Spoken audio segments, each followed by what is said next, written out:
안녕하세요. 존입니다. 7번째 비디오가 되겠습니다. 자, 진나라 다음에 한나라 시대가 돌아옵니다. 이 한나라 때에도 또 다른 역사적 사건들이 일어나게 됩니다. 물론 이 한나라 때에도 경계선이 또 바뀌게 됩니다. 자, 삼국지 위지 동의전에 의하면 뭐라고 나오느냐. 자, 한나라 때 이르러 노관으로 연 왕을 삼으니 조선과 연은 패수를 경계로 하게 되었다. 이렇게 되죠. 삼국유사도 마찬가지로 한나라가 일어났지만 멀어서 지키기 어렵다고 하여 다시 요동의 옛 요새를 수리하고 패수에 이르러 경계를 삼아 연나라에 속하게 하였다. 자, 그럼 경계선을 한번 볼까요? 자, 연나라와 조선의 경계선이 만번한으로 되어 있다 이렇게 설명을 드렸었죠. 그 다음에 이 진나라 때는 이 만리장성을 위주로 하는데 이 요동까지 진출했다. 자, 여기서 말하는 이 요동은 그 수나라 당나라 시대 때의 그 요동이 아니라 한나라 시절 때의 그 요동을 얘기하는 거죠. 자, 그 다음에 이 한나라와 이 조선의 경계선은 패수라고 합니다. 이 패수는 어디 있느냐? 심양 밑에 요양이 있죠. 자, 조양과 요양이 있습니다. 이 조양은 이 조선의 수도고요. 그 요양도 이 나중에 이 조선이 이 국가적 여러 사건으로 이제 움직이게 되는데 이때 요양을 가로지르는 곳에 패수가 나옵니다. 이 패수는 실제 이름은 태자하고요. 심양을 가로지르는 강은 혼강이 됩니다. 혼강. 자, 그래서 실질적으로 이 구글 얼스를 통해서 한번 위치를 한번 확인해 볼까요? 자, 쭉 보시게 되면 이 요양이 나오죠. 왼쪽에 조양이 보이고요.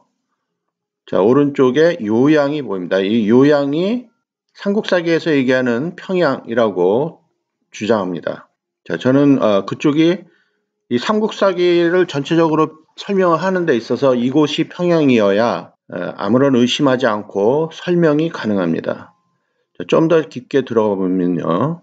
자, 이 요양을 가로지르는 강이 있습니다. 이게 태자강인데요. 자, 쭉 보시게 되면 위로 갔다가 쭉 보시죠. 위에서 쭉 아래로 내려오게 되죠. 자, 그래서 북쪽에서 아래로 남쪽으로 내려오게 됩니다. 이 태자강이 이렇게 흐르고요. 자, 여기서 만나는 곳이 있죠. 왼쪽에 보면은 이 만나는 곳이 있는데 그 위쪽 강이 혼강이 됩니다. 이 혼강은 심양에서부터 내려오죠. 백제시대 때 이 온조왕 때에 나오는 패수가 있는데 이 패수도 이곳에서 설명이 가능합니다. 자, 이 패수를 한반도로 이동하게 되면 위치 설정을 할 수가 없습니다. 그러니까 이 패수가 뭐 청천강이다, 그다음에 삼국사기에는 대동강이다, 그 다음에 뭐 예성강이다, 뭐 이런 식으로 패수의 위치가 바뀌게 됩니다. 자, 그래서 구글 얼스를 통해서 본 바와 같이 한나라와 조선의 경계선은 패수가 어디냐 하면은 요양을 가로지르는 강이 패수가 된다 이렇게 설명이 됩니다. 자, 다음에는 이제 한나라가 성립이 되고 이 한나라의 성립 후에 위만이라는 사람이 동쪽으로 진출한다라는 기록이 있는데 자, 역사적 사실이 배경이 어떻게 되는지 한번 보면 진나라 다음에는 이 한나라가 기원전 206년에 통일이 되죠. 그 다음에 연나라의 지배층들과 산동 지역 제나라의 귀족들이 발해의 연안 지역을 따라 동쪽으로 이주한다. 그러죠. 그 다음에 이 노관이라는 사람인데 이 노관은 그 한나라 창업 유방과 친구죠. 같은 고향 출신이고 그 다음 출생일도 같고 그래서 굉장히 가깝습니다. 그래서 유방이 이 노관을 연나라 왕으로 봉하죠. 하지만 이 한고조 유방이 기원전 195년에 죽고 그 부인인 폐후 여씨가 유방 가족하고 개국공신들을 다 숙청합니다. 자, 그래서 이 노관은 할 수 없이 폐후 여씨 박해로부터 탈출을 하죠. 그래서 어디로 가느냐? 흉노 지역으로 갑니다. 자, 이때 이 노관을 따라서 가는 사람도 있지만 노관의 신복인 위만은 노관을 따라가지 않고 동쪽으로 가죠. 자, 그래서 이 동쪽으로 간 사람이 위만이 됩니다. 자, 사기 조선열전 고조선과 한석 조선전 고조선에는 어떠한 기록이 있는가 한번 보겠습니다. 자, 아시다시피 1차 사료인 이 사마천이 지은 사기는 기원전 108년에서 기원전 91년 때 이 시대의 사람이기 때문에 이 당시에 사마천이 어떤 식으로 이 사건을 보고 기록했는지 한번 보면, 자, 연나라 왕 노관이 한을 배반하고 흉노로 들어갔다 그랬죠. 그래서 만도 망명하였는데 이 만은 무리 1000여인을 모아, 처녀 가구를 모아 상투를 틀고 동의복장을 하고 어디로 가느냐? 동쪽으로 간다 그러죠.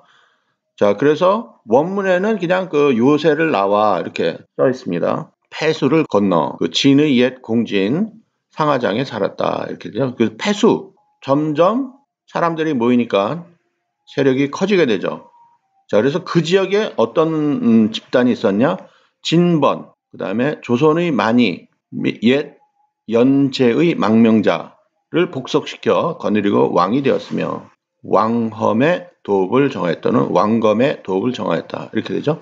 진번이라는, 이 번이라는 거는 주변을 얘기하는 것 같아요. 그래서 정확한 의미는 확실치 않지만 조선의 원래의 반군들이 살았던 그 지역 중심에 있었던 그런 집단체 아닌가 생각이 되고요. 조선이 많이도 마찬가지로 이 조선의 유민들 또는 조선이 2000년 동안 내려오면서 이 조선이라는 그 어떤 그 집단체들이 여러 개였을 것이라고 생각이 들고 한당고기에 그러한 내용들이 적혀 있죠. 그래서 이 진번과 조선의 많이들은 같은 계열이지만 서로 다른 집단이 아닌가 그런 생각이 들고요.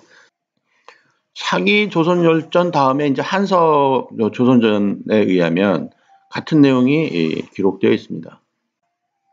자, 이와 비슷한 유형의 기록이 삼국유사에도 나와 있습니다. 사기와 한서에는 진번, 조선의 많이, 옛, 연제의 망명자라고 적혀 있죠. 이 무력으로서 그 이웃, 작은 음락들을 침범하여 복속시키니 그런 내용이죠. 진번, 임둔이 모두 와서 복속하였고. 자, 그래서 이 진번은 이 사기나 한서에도 나오죠.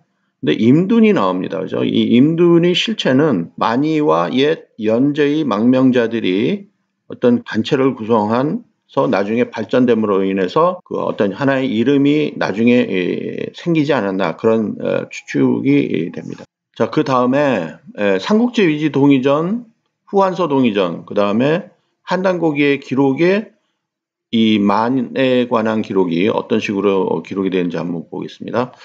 여기 삼국지 위지 동해전에 기록이 쭉 나와 있는데요. 이거는 한전이죠. 여기 위략에 의하면 하고 나와 있습니다. 그래서 노관이 한을 배반하고 흉노로 도망간 뒤 한나라 사람 위만도 망명하여 오랑캐의 복장을 하고 동쪽으로 해수를 건너 준에게 항복하였다. 이렇게 됐죠. 사마천의 사기나 한서에 의하면 준왕 이름이 나오지 않습니다. 그러나 삼국지는 준왕이 나오게 되죠. 자, 위만이 서쪽 변방에 거주하도록 해주면 중국의 망명자를 거두어 조선의 번병이 되겠다고 준을 설득하였다. 울타리번 병풍변이 됩니다. 자, 준은 그를 믿고 사랑하여 박사에 명하여 귀를 하사하며 백리의 땅을 봉해주어 서쪽 변경을 지키게 했다. 자, 상식적으로 가능하죠. 왜냐하면 그 폐수 동쪽에 위치하는데 이 준이 사는 지역 백리 서쪽에 변경을 지켜야 폐수가 요양을 가로지르는 강이 폐수라면 딱 들어맞는 구절입니다. 그래서 위치가 거의 확정이 되죠. 확신이 들죠. 후한서 동의전에도 보면 준왕이 나옵니다. 자, 한당고기에도 이와 같은 사실이 위만이 동쪽으로 쳐들어왔는데 이때 누가? 번조선의 왕 기준이, 준왕이 나오죠. 삼국지 위지동의전과 한당고기에 준왕이 나옵니다. 근데 여기는 준왕이 있는데 위만이라는 사람이 왔을 때 박사라 모시게 해서 상하운장을 떼어 위만에게 보여주는데 실수를 한다는 말이 나옵니다. 그래서 삼국지에 의하면 준왕이 사랑해서 감싸줘서 땅을 내주었다 이렇게 됐죠. 한당고기에 하면 실수로 해줬다 이렇게 됩니다. 그래서 이거는 춘추필법에 의한 서로 각국 나라의 그 입장, 서로 보는 각도에 따라서, 다시 말해서 역사의 관이죠. 볼관. 보는 각도에 따라서 이렇게 설명이 다르지만 실제에 준왕이 있다는 것은 확실한 거죠. 자, 근데 이 해석을 달리 해석하는 사람이 있습니다. 다시 말해서 사기와 한서는 준왕이라는 얘기가 안 나옵니다. 그죠? 근데 삼국지나 후한서에는 준왕이 나옵니다. 한단고기에도 준왕이 나옵니다. 자, 이와 같은 내용을 해석을 어떻게 하느냐. 물론 이제 이 역사에 먼저 기록이 된 거는 뭐 1차 사료에 입각을 해서 신빙성이 더 높다 이렇게 설명을 하죠. 뭐 그 말은 맞습니다. 그렇다고 그게 절대적인 것이 되는 게 아니죠. 1차 사료에 준왕이 없는데 2차 사료에 준왕이 나왔다 그래서 이게 뭐 가짜 뉴스고 가짜 역사를 생산하고 없는 것을 만들고 뭐 이렇게 설명하는 사람인데 이거는 하기 힘든 거예요. 왜냐하면 자세히 생각해 봤더니 사마천의 사기나 한서는 조선전입니다. 조선에 관한 내용을 얘기하는 거죠. 이 삼국지 위지동의전과 후한서 동의전은 한전입니다. 한에 관해서 얘기하는 겁니다. 자, 이 한에 관한 내용을 하다 보니까 맨 최초의 이 한이 어디서부터 마한 변한 진한 마한에 있는 준왕을 설명하기 위해서 이 준왕이 어디서 왔느냐 봤을 때 이러한 역사적 사건이 기록이 있다는 것을 설명하게 되는 거죠. 그래서 물론 역사를 설명하는데 시대가 더 올라가서 기록된 쉽게 얘기해서 그 당시에 더 접근해서 본 기록을 하는 게 더 정확하다라고 설명을 할 수 있겠지만 그게 100% 맞는 건 아니라 이거죠. 다시 말해서 불이 났는데 누군가가 보고 사람을 살렸어요. 그런데 나중에 보니까 뒤에 그 뒷방에 어떤 사람이 있어 죽어 있습니다. 그러면 처음 사람이 불났을 때 뭐 잘 못 봤을 수 있겠죠. 그러면은 처음 본 사람 말만 믿고 나중에 그 처음 본 사람이 나는 뒷사람 못 봤다 그러면 뒷사람이 죽은 거는 가짜로 죽은 거가 되나요? 아니죠. 물론 이 상식적으로 설명을 해야 되는 부분도 있겠지만 또 더 적극적으로 유추를 해서 설명해야 되는 게 있어. 역사를 설명할 수 있는 그 툴이 단지 먼저 기록이 됐으니까 먼저 신뢰성이 있고 나머지는 없다. 이렇게 얘기하면 그 역사를 설명할 수 있는 기술 능력이 떨어지는 거죠. 여러 각도로 설명을 할 수가 있어야죠. 대한민국은 한반도와 부속도서로 만든다. 이게 대한민국의 그 헌법에 나오는 내용이죠. 그러면 그러한 기사를 보고 북한은 뭐야 이렇게 나오는 거죠. 그러면은 후대인들이 그 기사를 보고 북한이라는 나라는 가짜야. 그거 원래 없는 집단이야. 사람들이 만든 거야. 이렇게 얘기할 수 있나요? 아니죠. 그래서 여기 준이 나오는 거는 이건 한전에 나오는 거고요. 이 한전의 기원을 풀기 위해서 준이라는 게 나옵니다. 그리고 이 삼국지나 후한서나 한단고기에는 기자조선이라고 얘기 안 합니다. 준왕을 조선왕이라고 하지 기자조선이라고 얘기하지 않습니다. 이 준왕을 기자조선이라고 추정해서 기자조선이 없는데 준왕은 없는 거다. 이렇게 또 설명하죠. 기자조선이 있건 없건 삼국지에 나오나 후한서에 나오는 이 준왕은 조선왕이라고 여기 나와 있습니다. 이게 기자조선인지 또는 뭐 위만조선인지 그런 기록은 없어요. 조선왕 준이라고 나와 있습니다. 그죠? 근데 이 얘기를 기자조선이라고 가정을 하고 기자조선이 없는데 왜 준왕이 나오지? 가짜. 이렇게 하는 것도 이해 안 되는 부분입니다. 자, 그래서 사마천의 사기, 한서, 이 조선전의 기록과 삼국지와 후한서, 한단고기에 나오는 기록은 서로 준왕이 있고 없고를 따라서 뭐 가짜 역사다 뭐 이렇게 얘기를 하는데 둘 다 같은 공이 설명이 가능합니다. 그리고 학계에서도 이 준왕에 대한 내용이 나오죠. 자, 준왕이 남쪽 진국으로 갔다고 또 나옵니다. 물론 이것도 나중에 설명이 드리지만 자, 또 넘어가겠습니다. 조선전에는 사기와 한서에면 준왕에 대한 기록이 안 나옵니다.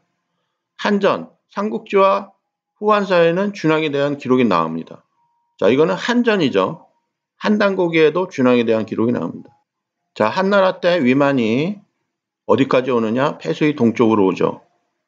그런데 이제 시간이 지나면서 조선과 조선의 유민, 진번, 연나라 제내 망명자들이 위만에 속속 들어오게 된다. 이렇게 되죠. 한단고기에 의하면 이 해모수가 기준의 아버지 기비를 조선의 왕으로 임명했고 북부여기 기사에 의하면 준왕이 위만을 실수로 받아주었다. 이렇게 설명이 되죠. 삼국지에 의하면 준왕이 위만을 사랑하여 이렇게 내용입니다. 자, 그래서 그 다음에 어떠한 또 내용이 나오느냐 준왕에 대한 기록이 좀 더 자세히 보겠습니다. 삼국지 위지 동의전에 의하면 자, 위만이 점점 무리가 커지죠. 그러면서 준왕을 공격하게 됩니다. 어떠한 내용이냐 사람을 준에게 파견하여 속여서 말하기를 한나라의 군대가 10군데로 쳐들어오니 왕궁에 들어가 수기하기를 청합니다. 하고는 준을 공격했다. 그러죠. 자, 그러니까 주는 힘의 옷당에서 도망가죠. 그래서 어디로 도망가느냐? 바다를 경유하여 한의 지역에 거주하면서 스스로 한왕이라 칭하였다. 그러죠.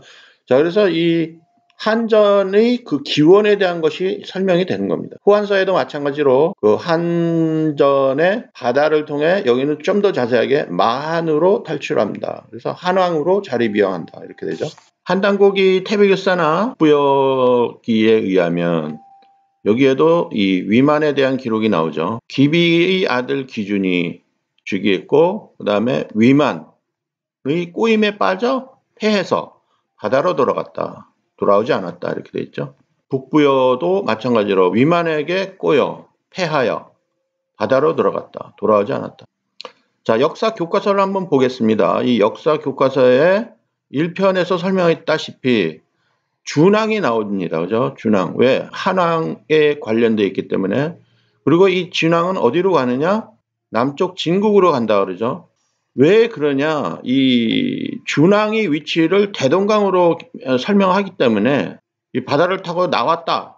그러니까는 사만의 위치를 한반도 남부로 규정했기 때문에 남쪽으로 간다고 설명한 거지 1차 사료에 남쪽으로 간단 말은 없습니다. 마한이 있는 쪽으로 간다 이렇게 되죠. 자, 그러니까 일종의 추정이 되는 거죠. 물론 준왕의 위치가 대동강이었다면 남쪽으로 갔다 해서 틀린 말은 아니죠. 그러나 역사를 설명할 때 고증을 할 때 정확히 위치를 한 상태에서 정확하게 판별을 해야지 추정치로 하는 거는 이해하기 힘든 부분입니다. 왜냐? 이 진국이라는 위치가 사서에도 나오지만 남쪽에 있다고 얘기가 안 돼 있거든요. 자, 그래서 한영우 다시 찾는 우리 역사, 그 다음에 이기백의 한국사실론에 의하면 준왕은 도망가는데 어디로 가느냐? 남쪽 진국으로 간다. 그래서 남쪽에 진국이 있는지 확인을 해봐야 됩니다. 자, 위만의 세력, 이제 준왕은 탈출이 됐죠. 그 다음에 이제 위만은 어떻게 성장을 하느냐 보겠습니다. 사기 조선열전에 의하면 요동태수가 만을 외신으로 삼을 것을 약속하여 국경 밖의 오랑캐를 지켜 변경을 노략질하지 못하게 하는 한편, 자, 위만이 점점 세력이 커지기 때문에 요동의 태수가 이 만을 경계할 수도 있죠. 물론 이제 자기 편으로 받아들여주지만 또 경계를 합니다. 이 조선이 혹시라도 침략을 하나, 물론 이제 경제적인 면, 정치적인 면 이런 면을 고려해서 설명을 해야 되지만 일단은 한나라에 노략질 하지 못하게 이 만이라는 사람한테 힘을 줘서 막게 해줘. 그 다음에 또 천자를 보겠다고 들어오는 사람들은 막지 마. 이렇게 되는 거죠. 자, 그 역할을 누가 하느냐? 만이 하고 그거를 요동태수를 통해서 한나라가 시키게 되는 거죠. 자, 그러다 보니 이제 신임을 얻으니 만은 점점 이제 커지게 되는 거죠. 그래서 진번과 임둔도 모두 와서 복속하여 이렇게 됩니다. 그래서 위치 영역이 수천리가 된다 이렇게 됩니다. 자, 그래서 진번은 처음부터 나왔고요. 그 다음에 이 임둔이라는 이 실체는 그 전에 조선의 만이, 그 다음에 연나라 제나라의 망명자들이 임둔의 형태로 바뀌어지게 되는 거로 파악이 됩니다. 그 다음에 만 다음에 아들, 그 다음에 손자, 우거가 나오죠. 굉장히 나라가 팽창이 되는 거가 보여집니다. 우거 때 이르러 유인해낸 한나라 망명자주가 대단히 많죠. 천자에게 입좋지 않을 뿐만 아니라 힘이 세지니까 이제 건방지게 되는 거죠. 네가 뭔데 이렇게 되는 거죠. 이 진변 주변의 여러 나라들이 이 글을 올려 천자에게 아련하고자 하는 것도 또한 가로막고 통하지 못하게 돼요. 이 우고왕 때는 상당히 그 세력이 커지게 됩니다. 한나라의 시점에서 한나라가 보는 우고를 봤을 때 건방지게 되는 거죠.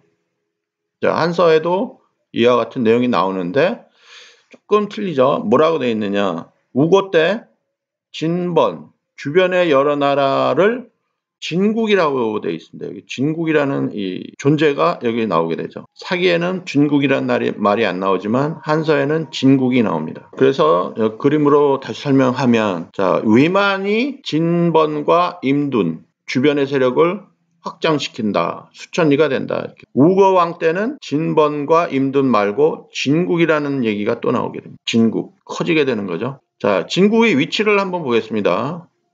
자, 진국은 위만 조선 우고왕 때 남방이 진국 이렇게 되어 있습니다. 사서에는 뭐라고 되어 있느냐? 뭐 이거 삼국지가 뭐 2차, 3차 사료라고 얘기를 하는데 어쨌든 사료이죠. 한나라 때 낙랑군에 소속되어 누가 한이 철마다 조활하였다. 이 사마는 어디에 있었냐? 낙랑군에 소속됐다. 그래서 학계에서 이 낙랑은 대동강이라 하죠. 한은 남쪽에 있습니다. 대동강이 한반도 북부고 한은 한반도 남부인데 삼국지에 의하면 한은 낙랑군에 소속한다 그랬습니다. 그래서 한국 교과서가 설명하는 내용이 안 맞습니다. 위략에 의하면 우거가 격파되기 전에 우거 왕 시절을 얘기하는 거죠. 그 당시 조선상 역계경이 우거에게 간하였으나 그의 말이 받아들여지지 않자 동쪽의 진국으로 갔다 이렇게. 진국의 위치는 조선의 동쪽에 있다. 교과서에는 남방진국이라고 되어 있습니다. 남방진국이라는 기록은 사료에 안 나오죠. 자, 그래서 이 진국은 나중에 후한서 동해열전 한전에 보면 이 한나라 이후 쭉 이 4세기에 쓴 4세기에 본 한의 기록에 의하면 후에 이 진국이 크기가 나오게 됩니다. 한의 크기는 4,000리, 동쪽과 서쪽은 바다를 경계하니 모두 옛 진국이다. 자, 그래서 이 4,000리를 한반도에다 설명하다 보니 안 맞죠. 그러니까 잘못됐다 이렇게 되는. 그래서 삼국지나 후한서는 안 믿는다 이렇게 됩니다. 이렇게 안 믿는다 하면 설명이 다 되는 겁니다. 그죠? 그래서 어떤 사람이 이 4,000리가 뭐냐 하니까 이 사만을 주변을 쭉 빙빙빙 돌다 보니까 그 길이가 4,000이다 이렇게 된다. 그러면은 뭐 고구려도 마찬가지로 2,000이다 그러고 부여도 2,000이다 그러는데 그것도 다 빙빙빙 돌면은 그렇게 설명해야 되는데 다른 거는 그렇게 설명 안 해도 설명이 되는데 이 한은 그렇게 설명하면 설명이 안 되니까 뭐 이상한 뭐 얘기를 합니다. 빙빙 돌아서 얘기했다면 2바퀴 반을 도니 4,000리가 된다 이렇게 되는 거예요. 그러니까 어떤 사람은 책이 잘못됐다, 가짜다, 4,000리 뭐 이 삥삥삥삥 돌아서 하니까 4,000이다. 뭐 말이 어쨌다 이렇게 어거지로 자꾸 설명을 하는 겁니다. 자, 그래서 한국 역사책에 의하면 위만조선 시절 이천호를 이끌고 남하한 자 1차 살인 남하했단 말이 없는데 남하했다고 설명하죠. 그 남하하다 보니 진국이 거기 있다고 그럽니다. 그래서 밀려서 낙동강으로 가. 근데 거기에 진안이 있다 이렇게 됩니다. 삼국지 사서는 동쪽으로 갔다고 이렇게 하죠. 자, 다음에 한나라가 침입을 하게 된 전쟁을 일으키게 된 그 배경에 대해서 한번 보겠습니다.